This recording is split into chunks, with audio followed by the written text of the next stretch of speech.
മാധ്യമപ്രവർത്തക സ്മൃതി പരുത്തിക്കാടിനെ കടിച്ചു കീറുകയാണ് വെറിപിടിച്ച ഡിവൈഎഫ്ഐ കൂട്ടം. ചാനൽ ചർച്ചയ്ക്കിടെ സ്മൃതിയുടെ നാവിൽ നിന്ന് വന്ന വാവിട്ട വാക്കിന് അതിര് വിട്ടുപോകുന്ന സൈബർ ആക്രമണം. സ്ത്രീപക്ഷം തള്ളിമറിക്കുന്ന കമ്മികളുടെ തനിക്കൊണമാണ് പുറത്തു ചാടിയിരിക്കുന്നത്. പേപ്പട്ടികൾ ആക്രമിക്കുമ്പോൾ ഇതിലും മര്യാദ കാണിക്കുമെന്ന് എൻ പ്രശാന്ത് IAS പ്രതികരിച്ചിരിക്കുന്നത്. സ്മൃതി പരുത്തിക്കാടിനെയും പ്രതിപക്ഷ നേതാവ് VD സതീശനെയും വെച്ച് എന്തൊക്കെ വൃത്തികെട്ട പോസ്റ്ററുകളും ചിത്രങ്ങളുമാണ് ഇക്കൂട്ടം പടച്ചുവിടുന്നത്. സ്മൃതി ചാനൽ ചർച്ചയിൽ പറഞ്ഞതിനോട് ഒരു തരത്തിലും യോജിക്കുന്നില്ല. പക്ഷേ അവർക്കെതിരെ നടക്കുന്ന അതിര് വിട്ടുപോകുന്ന സൈബർ ആക്രമണം ഒട്ടും അംഗീകരിക്കാൻ കഴിയുന്നതല്ല. അവർക്കെതിരെ DYFI പങ്കുവച്ച ഒരു കുറിപ്പിൻ്റെ വിശദാംശം ഇവിടെ കാണിക്കാം, ആ ഒരു ചിത്രം ഇവിടെ കാണിക്കാം. എന്നിട്ട് മലയാളികൾ പറയുക, ഈ DYFI വെട്ടുകിളി കൂട്ടം കാണിക്കുന്നത് നല്ലതാണോ എന്ന്. ഇതിനെ എതിർക്കപ്പെടേണ്ടതാണ്. പക്ഷേ CPMന്റെ മുതിർന്ന നേതാക്കൾ ഒരക്ഷരം വാ തുറന്ന് പ്രതികരിക്കുന്നില്ല.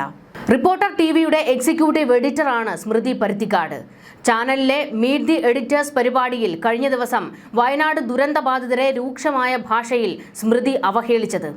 മുഖ്യമന്ത്രി പിണറായി വിജയനെയും റവന്യൂ മന്ത്രി K രാജനെയും കാണാൻ തെരഞ്ഞെടുപ്പ് പ്രചാരണ സമയത്ത് മുണ്ടക്കൈയിൽ നിന്നും 13 അംഗ സംഘം എത്തിയിരുന്നു. ഏറ്റവും കഷ്ടതയേറിയ നാളിൽ ചേർത്ത് നിർത്തിയ സംസ്ഥാന സർക്കാരിനോടുള്ള സ്നേഹവും നന്ദിയും അറിയിക്കാനായിരുന്നു അവർ വയനാടൻ ചുരമിറങ്ങി വന്നത്. എന്നാൽ ദുരന്തബാധിതർ എത്തിയത് നാടകമാണെന്നായിരുന്നു സ്മൃതിയുടെ അധിക്ഷേപം. 13 പേരെയും പ്ലാൻ ചെയ്ത് കൊണ്ടുവന്നതാണെന്നും സ്മൃതി ആക്ഷേപിച്ചു.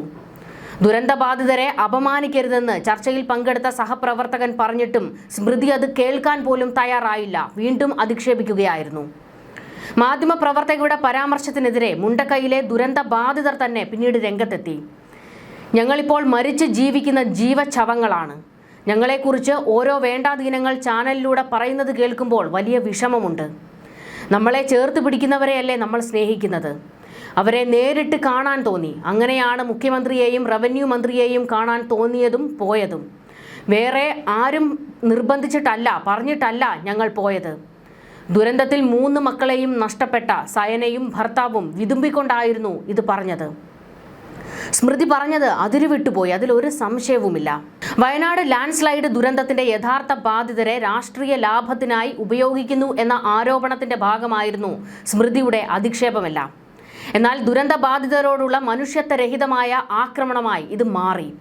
പ്രത്യേകിച്ച് 3 മക്കളെ നഷ്ടപ്പെട്ട ഒരമ്മയുടെ മനമുരുകുന്ന വാക്കുകൾ ഡിബേറ്റിനിടെ ഉയർന്നു വന്ന സാഹചര്യത്തിൽ സ്മൃതിയുടെ പരാമർശം അമ്മയെ പോലും വെറുതെ വിട്ടില്ല എന്ന വിമർശനത്തിനും ഇടയാക്കി. ഡിബേറ്റിൽ അരുൺകുമാർ മറുപടി നൽകിയത് വയനാട് കോൺഗ്രസിന് വീട് നിർമ്മാണത്തിന് പ്ലാൻ ഇല്ലെന്ന് ചൂണ്ടിക്കാട്ടിയായിരുന്നു. എന്നാൽ സ്മൃതി ഇതിനെ പ്രതിരോധിച്ചാണ് നാടകം കളിച്ചു എന്ന് അധിക്ഷേപിച്ചത്. വയനാടിന്റെ മുറിവുകൾ ഇപ്പോഴും ഉണങ്ങാത്ത സമയത്ത് മാധ്യമപ്രവർത്തകരുടെ ഉത്തരവാദിത്തം കൂടുതൽ ശ്രദ്ധിക്കേണ്ടതുണ്ട്. സ്മൃതി പരുത്തിക്കാടിന്റെ പ്രസ്താവനയ്ക്കെതിരെ വരുന്ന വിമർശനങ്ങൾ ഒരു മാധ്യമപ്രവർത്തക എന്ന നിലയിൽ അവരെ വീണ്ടും ചിന്തിപ്പിക്കുമെന്ന് നമുക്ക് പ്രതീക്ഷിക്കാം. അവരെ വിമർശിക്കാം നിങ്ങൾക്ക്, പക്ഷേ അതിനപ്പുറത്തേക്ക് അവരെ അധിക്ഷേപിക്കുന്ന തരത്തിലേക്ക് ഒരു സ്ത്രീയെ ഏറ്റവും അവസാനമായി നിങ്ങൾക്ക് ഹീനമായി എങ്ങനെയാണ് അധിക്ഷേപിക്കാൻ കഴിയുക? അത് അവരുടെ ശരീര അവയവങ്ങൾ വെച്ചും മറ്റു പുരുഷന്മാരുമായിട്ട് അവർക്ക് അവിഹിത ബന്ധമുണ്ട് എന്നൊക്കെ പറഞ്ഞുകൊണ്ടാണ്. അത്തരത്തിലേക്ക് സ്മൃതിക്കെതിരായ സൈബർ ആക്രമണം മാറിയിരിക്കുകയാണ്. ദുരന്തത്തിലെല്ലാം നഷ്ടപ്പെട്ട് വല്ലാത്ത വേദന അനുഭവിക്കുന്നവരെ ആക്ഷേപിക്കാൻ മനുഷ്യപ്പറ്റില്ലാത്തവർക്കേ സാധിക്കൂ എന്ന് CPIM വയനാട് ജില്ലാ സെക്രട്ടറി സ്മൃതിയെ വിമർശിച്ചുകൊണ്ട് പറഞ്ഞിരുന്നു. ദുരന്തബാധിതർക്കെതിരായ ആക്ഷേപത്തിൽ മാധ്യമപ്രവർത്തകയോ റിപ്പോർട്ടർ TVയോ പിന്നീട് പ്രതികരിച്ചില്ല. എന്നാൽ ഇപ്പോൾ സ്മൃതി മാപ്പ് പറഞ്ഞിട്ടുണ്ട്. ഇതോടെ വലിയ സൈബർ ആക്രമണം ഇപ്പോഴും നടന്നുകൊണ്ടിരിക്കുകയാണ്. സ്മൃതി UDFകാരുടെ സതീശന്റെ മറ്റേ പണിക്കാരിയാണെന്നാണ് സൈബർ ഇടത്തിൽ ഇപ്പോൾ ഈ DYFIക്കാർ പടച്ചുവിടുന്നത്. അവൾ സതീശനെ താങ്ങി നിൽക്കുന്നത് പലതും കണ്ടിട്ടാണ് തുടങ്ങി കേട്ടാൽ അറപ്പുളവാക്കുന്ന പോസ്റ്റുകളാണ് DYFIക്കാർ ഇങ്ങനെ സൈബർ ഇടത്തിൽ കുറിക്കുന്നത്. സ്മൃതിയുടെ ഭാഗത്തു നിന്നുണ്ടായ തെറ്റിനെ നമുക്ക് വിമർശിക്കാം, അവരെ തിരുത്താം. എന്നാൽ ഈ സൈബർ ആക്രമണം അതൊട്ടും ഭൂഷണമല്ല. ഒരു സ്ത്രീക്ക് നേരെ ഇത്ര വലിയ ആക്രമണം നടന്നിട്ടും ഇത് അവസാനിപ്പിക്കണമെന്ന് CPMന്റെ സൈബർ കൂട്ടത്തോട് മുതിർന്ന നേതാക്കൾ പറയാത്തത് എന്തുകൊണ്ടാണ്? നിങ്ങൾ ഇനിയെങ്കിലും അവരെ നിലയ്ക്ക് നിർത്താൻ തയ്യാറാകുക. ദുരന്തബാധിതരുമായി സർക്കാർ നടത്തിയ കൂടിക്കാഴ്ചയെ എങ്ങനെയാണ് നമുക്ക് നാടകമെന്ന് വിളിക്കാൻ കഴിയുന്നത്? അവർ വന്നു, മുഖ്യമന്ത്രിയെയും K രാജനെയും കണ്ടു മടങ്ങി. പക്ഷേ അത് ഡിബേറ്റിനെടുത്തപ്പോഴത്തേക്കാണ് അതിര് വിട്ടുപോകുന്ന തരത്തിലേക്ക് മാറിയത്. നാടകം പിന്നീട് അധിക്ഷേപ പരാമർശങ്ങളിലേക്ക് സ്മൃതി കൊണ്ടുപോകുകയായിരുന്നു. അതൊട്ടും നല്ലതല്ല. അതിനെ എതിർക്കുന്നു, പൂർണ്ണമായും അവരുടെ നിലപാടിനെ എതിർക്കുന്നു. നമുക്ക് ചിന്തിക്കാവുന്നതിനും അപ്പുറത്തെ ട്രോമയിലൂടെയാണ് ആ പാവം മനുഷ്യർ കടന്നു പോകുന്നത്. നമ്മൾ കണ്ടതാണ്, സർക്കാർ നിർമ്മിച്ചു കൊടുത്ത വീടിന്റെ ഗുണഭോക്താക്കളെ കണ്ടെത്തുന്ന ചടങ്ങിൽ ആ മനുഷ്യർ വിങ്ങിപ്പൊട്ടുന്നത്. അവരെ ചേർത്ത് പിടിക്കുക എന്ന ഉത്തരവാദിത്തമാണ് നമുക്കുള്ളത്. അതിനിടയിൽ റേറ്റിംഗിന് വേണ്ടിയിട്ട് ഇത്തരത്തിലേക്ക് ചർച്ചകൾ വഴിതിരിച്ചു കൊണ്ടുപോയത് വില കുറഞ്ഞ രാഷ്ട്രീയമാണ്. പക്ഷം പിടിച്ച് മാധ്യമപ്രവർത്തകർ സംസാരിക്കുമ്പോഴാണ് ഇത്തരത്തിൽ മനുഷ്യന്മാർക്ക് മുറിവേൽക്കുന്നത്. മാധ്യമപ്രവർത്തകർക്കൊക്കെ ഒരു പക്ഷമുണ്ടാകും, ശരിയാണ്. അതൊക്കെ നിങ്ങളുടെ ഉള്ളിൽ വെക്കുക. ജോലി സ്ഥലത്ത് അത് കാണിക്കേണ്ടതില്ല. അത് ജോലി സ്ഥലത്തും പ്രകടമാക്കുമ്പോഴാണ് ഇതുപോലെ അബദ്ധങ്ങൾ സംഭവിക്കുന്നത്. സ്മൃതി പരുത്തിക്കാടിൻ്റെ ആ സമയത്തെ ഒരു ബോഡി ലാംഗ്വേജ് കണ്ടാൽ തന്നെ മനസ്സിലാകും, അവരുടെ വായിൽ നിന്ന് അറിയാതെ വീണുപോയതൊന്നുമല്ല. അവരുടെ ഉള്ളിലുള്ള രാഷ്ട്രീയം തികട്ടി പുറത്തേക്ക് വന്നതാണ്.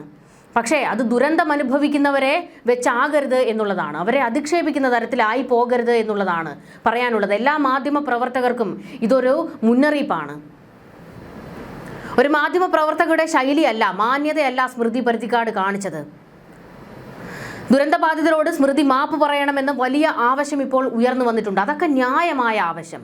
എന്നാൽ അതിനപ്പുറത്തേക്കാണ് ഈ പറയുന്ന ഡിവൈഎഫ്ഐക്കാരുടെ തേജോവധം നടക്കുന്നത്. മാധ്യമങ്ങൾക്കും മാധ്യമ പ്രവർത്തകർക്കും തെറ്റുപറ്റുമ്പോൾ ജനങ്ങൾക്ക് തിരുത്താം. പക്ഷേ സൈബർ ആക്രമണം, അവരുടെ ശരീരഭാഗങ്ങളെ വെച്ച് ആക്ഷേപിക്കുക, പല പുരുഷന്മാരുമായി ചേർത്ത് വെച്ച് ആക്ഷേപിക്കുക, ഇതൊക്കെ അങ്ങേയറ്റം മോശമായിട്ടുള്ള പ്രവൃത്തിയല്ലേ? CPM പോലൊരു പാർട്ടി ഇതിന് നേതൃത്വം കൊടുക്കുന്നത് ഒട്ടും നല്ലതല്ല. സ്മൃതിക്കെതിരായ സൈബർ ആക്രമണം അതിരുവിട്ടതോടെ ലക്ഷ്മി പത്മ ഉൾപ്പെടെ ഇപ്പോൾ പിന്തുണയുമായി രംഗത്തേക്ക് വന്നിട്ടുണ്ട്. ലക്ഷ്മി പത്മ പങ്കുവച്ച പോസ്റ്റ് നമുക്കൊന്ന് നോക്കാം. സ്മൃതി പരുത്തിക്കാടിനെതിരെ നടക്കുന്ന സൈബർ ആക്രമണങ്ങൾ അങ്ങേയറ്റം അപമാനകരമാണ്. അവർ നടത്തിയ പരാമർശത്തോട് വിയോജിക്കുന്ന ആളാണ് ഞാനും.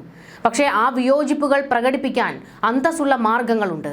ശാരീരിക അധിക്ഷേപമാണ് ഒരു സ്ത്രീയോടുള്ള വിയോജിപ്പ് പ്രകടമാക്കാനുള്ള എളുപ്പ വഴിയെന്ന് വിചാരിച്ചു പോരുന്ന ആൺകൂട്ടങ്ങളോട് ഒന്ന് പറഞ്ഞോട്ടെ, നിങ്ങൾ ആ അശ്ലീലവും അധിക്ഷേപവും വാരിച്ചൊരിയുക വഴി നിങ്ങൾ എന്ത് വിമർശനമാണോ ഉയർത്താൻ ഉദ്ദേശിക്കുന്നത് അതവിടെ ചർച്ച ചെയ്യപ്പെടാതെ വരും. അടയ്ക്കാമോഷണം ചോദ്യം ചെയ്യാൻ പോയി കൊലപാതകം നടത്തി തിരിച്ചു വന്നാൽ എങ്ങനെയിരിക്കും?